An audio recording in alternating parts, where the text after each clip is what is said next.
Nova Scotia has made great strides in fostering safety in the workplace. With our growing and diverse workforce, employers need to also consider safety with an accessibility and inclusion perspective. In Nova Scotia, fostering an inclusive and accessible workplace is more than a legal requirement. It also means we have to consider accessibility and inclusion when it comes to workplace safety. And factoring accessibility and inclusion into your safety planning is good for everyone. It creates understanding in a workplace that safety is for everyone. Under Nova Scotia's Accessibility Act, accessibility standards are being developed in a variety of areas, including for employment. We need to consider these standards and apply them to all aspects of the safety plan. So how should you start? Where possible, consult with employees, especially those with disabilities, to understand their needs or seek professional assistance in this area. One step can be reviewing with your safety rep or your joint occupational health and safety committee the placement of safety-related equipment or information. Identify barriers in physical spaces like stairs, narrow doorways, and inadequate lighting. Consider lowering your josh board and eye wash stations so that it can be visible or accessible to someone in a wheelchair.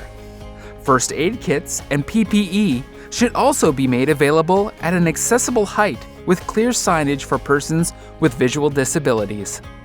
Also, you can review your existing visual emergency wayfinding and safety signage to ensure that it takes into account person with visual or intellectual disabilities.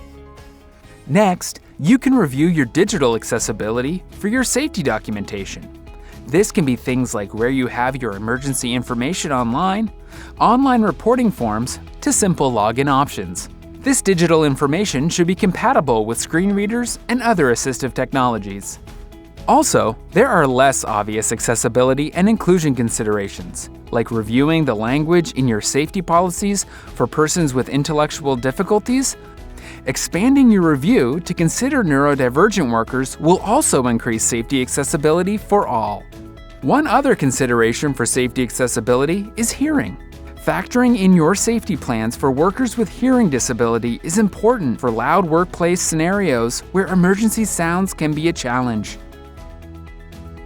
The next step in creating a more safety-accessible workplace is to develop an accessibility plan outlining goals and strategies to remove the identified barriers. Assign responsibilities to team members and set a timeline for implementation. Training is also essential. Educate all your employees on the importance of accessibility as it relates to safety and provide resources to help. Let your employees understand that accessibility is more than physical barriers. It can also be cognitive, language usage, and more.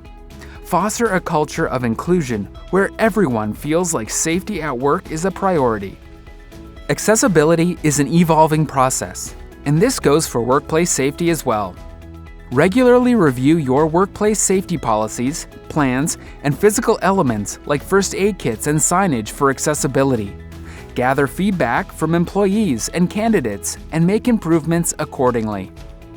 Hold your organization accountable for meeting accessibility standards as it pertains to workplace safety by creating a system for reporting accessibility concerns and tracking progress towards your goals.